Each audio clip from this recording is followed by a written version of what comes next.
मेरे प्रिय दोस्तों, मैं आप सबका स्वागत करता हूं हमारे इस चैनल पर। आज का हमारे वीडियो का विषय कुछ ऐसा है कि नए विश्वासी आखिर परेशान हो जाते हैं कि आखिर बाइबल को पढ़े किस तरह से।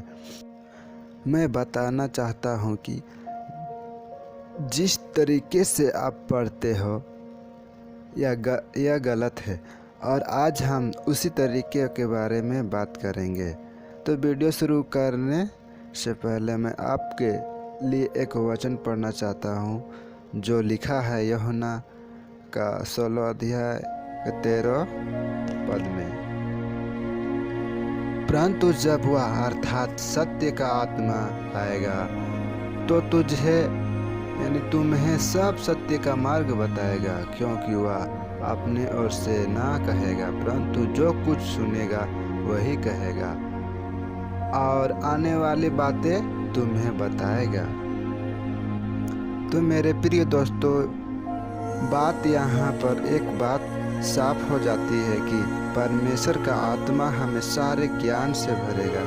तो सबसे पहले जब आप बाइबल उठाते हैं पढ़ने के लिए तो पवित्र आत्मा से प्रार्थना कीजिए कि हे पवित्र आत्मा, आप हमें वचन को समझने की और आपका वचन के पढ़ने की वह बुद्धि और शक्ति दीजिए। आमीन। तो मेरे प्रिय दोस्तों, आज की वीडियो को शुरू करते हैं।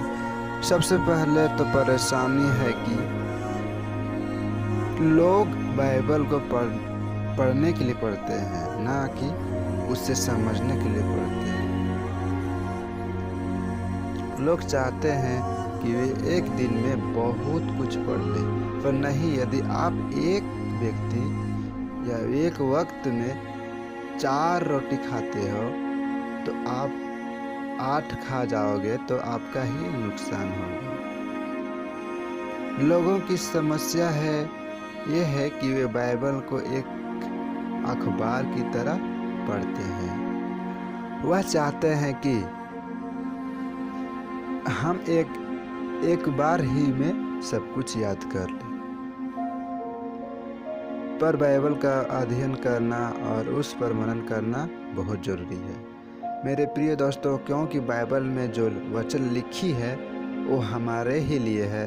और बाइबल में यहाँ तक भी लिखा है कि परमेश्वर ने अपने बड़े नाम से ज़्यादा अपने वचन को बड़ा बताया है।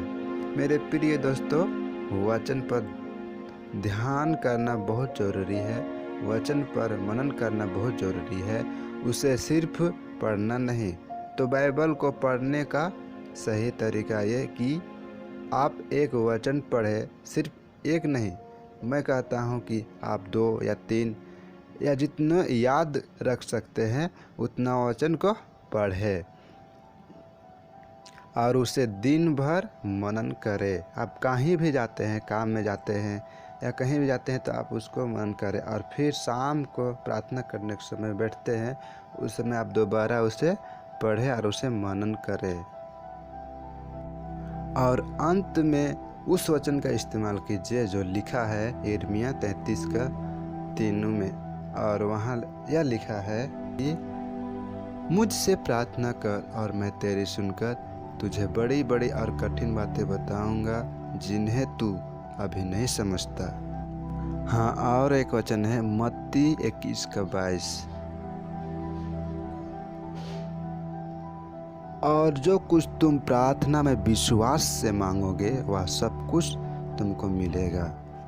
तो मेरे प्रिय दोस्तों, बाइबल को समझना आसान बात नहीं है, पर परमेश्वर जो हमें बुद्धि देता है, जो हमें आत्मा देता है, उसके द्वारा ये हमारा आसान हो जाता है। सिर्फ परमेश्वर के आत्मा के द्वारा, हमारे समझ के द्वारा नहीं। ज़रूरी नहीं है कि आप नए विश्वासी हैं तो आपको उत्पत्ति से ही बाइबल को पढ़ना शुरू करना है।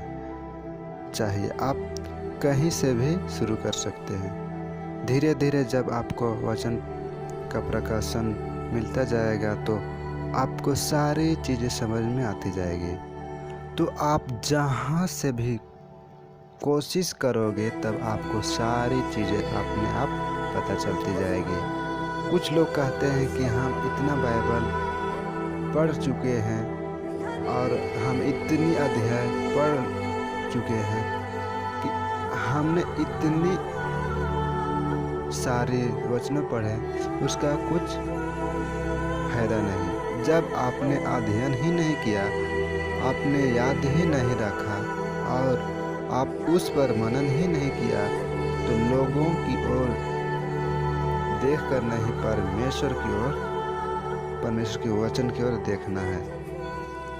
परमेश्वर का वचन कहता है उसकी ओर देख कर चलो, यानी परमेश्वर की ओर देखना और चलना। तो मेरे प्रिय दोस्तों, आप सबको शुक्रिया इस वीडियो को देखने के लिए। यदि आपके मन में कोई सवाल है तो आप कमेंट में ज़रूर लिखिए, मैं आपको जवाब देने के लिए ज़रूर कोशिश करूँगा। और धन्यवाद मेरे प्रिय दोस्त, आप एक बार फिर से मैं आपको शुक्रिया कहता हूँ और मैं इस तरह फिर से मिलूँगा अगले बाइबल की नई वीडियो में। अभी के लिए धन्यवाद और प्रभु आप सभी को सदा आनंदित रखे।